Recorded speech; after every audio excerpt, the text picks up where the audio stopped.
여러분 테슬라 타시는 분들 오늘 영상 끝까지 보셔야 합니다. 진짜로요. 왜냐면 테슬라 오너들이 수년째 요구해온 그것, 카플레이가 드디어 현실로 다가오고 있거든요. 그것도 예상치 못한 방향에서 애플이 먼저 손을 내밀었습니다. 구독 아직 안 하신 분들 지금 눌러두시면 이런 테크 업계 핵심 소식 놓치지 않으실 수 있어요. 자, 배경부터 짚고 갑시다. 카플레이가 뭔지 모르시는 분들을 위해 잠깐 설명하면 아이폰을 차에 연결했을 때 차량 디스플레이에 아이폰 인터페이스가 뜨는 기능이에요. 지도, 음악, 전화, 메시지 전부 차 화면에서 아이폰 그대로 쓸 수 있게 해주는 거죠. 현대, BMW, 포르쉐 거의 모든 브랜드가 다 지원하는데 유독 테슬라만 안 됩니다. 지금까지는요, 테슬라 입장에서 카플레이를 안 넣은 게 단순히 귀찮아서가 아니에요. 테슬라는 자체 UI를 직접 만들었는데 솔직히 이게 꽤 잘 만들었거든요. 화면 반응 속도도 빠르고 통합성도 높고 소프트웨어 업데이트로 계속 개선되니까요. 그래서 회사 입장에선 굳이? 라는 마인드였던 거예요. 카플레이 없어도 잘 팔리고 유저들도 대부분 적응하니까요. 근데 일부 유저들은 달랐어요. 특히 아이폰 헤비 유저들, 아이메시지 쓰고 싶고 애플 지도나 구글 지도를 익숙한 카플레이 화면으로 쓰고 싶고 팟캐스트 앱 연동하고 싶은 사람들은 계속 불만이었던 거죠. 수년째 테슬라 포럼에 카플레이 언제 돼요? 가 단골 질문으로 올라왔을 정도니까요.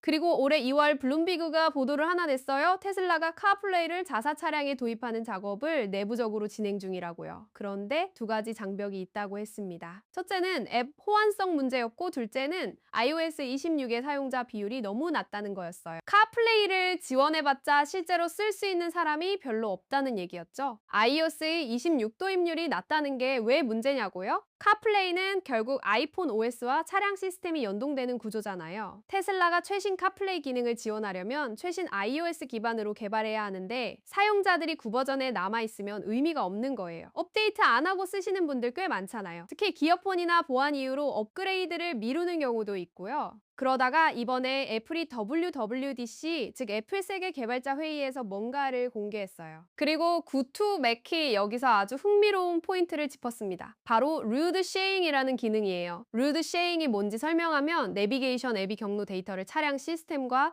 실시간으로 공유할 수 있게 해주는 기능이에요. 지금까지 카플레이가 테슬라에 안 됐던 이유 중 하나가 바로 이거였거든요. 테슬라는 자체 내비게이션 시스템이 차량의 핵심 기능과 깊게 연결되어 있어요. 에너지 소비 예측, 슈퍼차저 경유지 계획, 배터리 관리 이 모든 게 내비게이션 데이터를 기반으로 돌아가거든요. 그러니까 외부 앱이 단순히 화면에 뜨는 수준이 아니라 차량 시스템 자체와 경로 데이터를 주고받을 수 있어야 하는 거예요. 그게 안 되면 카플레이를 올려도 테슬라 고유 기능들이 망가지거나 충돌이 생길 수 있었던 거죠. 루트 쉐어링이 바로 이 연결고리 역할을 할 수 있다는 게 구투 가슴매크의 분석이에요. 이 기능은 iOS 26.4에 포함될 예정인데 26.4는 올해 3월에 베타로 공개가 됐고요. 근데 테슬라 입장에서 이게 여전히 최우선 과제는 아니에요. 지금 테슬라가 집중하고 있는 게 뭔지 생각해보면 FSD, 즉 완전 자율주행이잖아요. 로보택시도 있고요. 회사 역량이 거기 쏠려 있는 상황에서 카플레이는 솔직히 부가기능 수준이에요.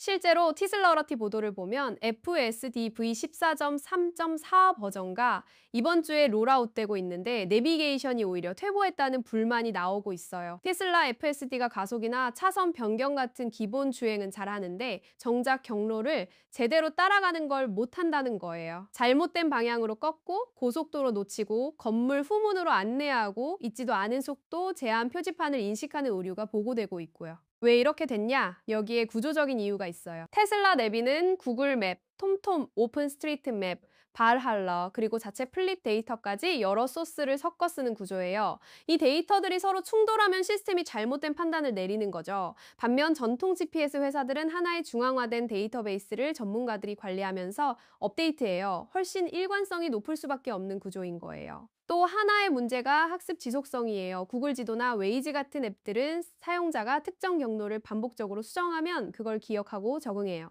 그런데 테슬라 FSD는 같은 구간에서 사용자가 수동으로 개입을 해도 다음번에 또 같은 실수를 반복한다는 거예요.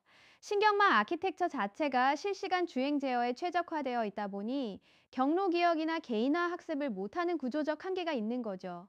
그렇고 후 경로를 수동 설정하려 했더니 시스템이 웨이포인트를 임의로 삽입하고 그걸 지우면 또 엉뚱한 길로 빠지더라는 현장 사용자 경험도 보고됐어요. 2000년대 초반 가민이 이미 해결한 기술을 테슬라가 아직 못 잡고 있다는 게 그 자체로 아이러니예요. 그래서 역설적으로 카플레이 도입이 이 내비게이션 문제를 우회하는 방법이 될 수도 있어요. 카플레이에서 애플 지도나 구글 지도를 쓰면 적어도 경로 안내는 검증된 시스템이 담당하는 거잖아요. 아이메시지 연동도 되고요. 테슬라가 FSD에 집중하는 동안 카플레이가 그 빈틈을 채워주는 구조가 될 수 있는 거예요. 티슬라라티 보도에 따르면 2026년 여름 또는 가을 소프트웨어 업데이트에 카플레이가 포함될 가능성이 언급되고 있어요. iOS 26 도입률이 낮은 게 오히려 테슬라에겐 준비할 시간을 벌어주는 요소가 된다는 시각도 있고요. T3 채널에서 이 소식을 따로 다루는 이유가 있는데 이게 단순히 테슬라의 카플레이 생긴다는 얘기가 아니에요. 애플이 차량 연동 기술의 핵심 구조를 바꾸고 있고 그 변화가 테슬라 같은 독자 생태계를 가진 브랜드도 흡수할 수 있는 방향으로 가고 있다는 거예요. 루트 쉐어링 하나로 수년간 막혀있던 장벽이 기술적으로 뚫릴 수 있다는 게 포인트죠. 물론 아직 확정된 건 없어요. 애플이 기능을 개발 중이고 테슬라가 작업 중이고 가능성이 열렸다는 거예요. 근데 이 정도 맞물림이 생기면 보통 일이 됩니다. 테슬라 타시는 분들 기대하셔도 될 것 같아요. 올해 하반기 업데이트가 꽤 의미 있어질 수 있습니다. 영상 도움이 됐다면 좋아요 한번 눌러주시고 다음 소식도 바로 받아보고 싶으신 분들은 알림 설정까지 해두세요. 감사합니다.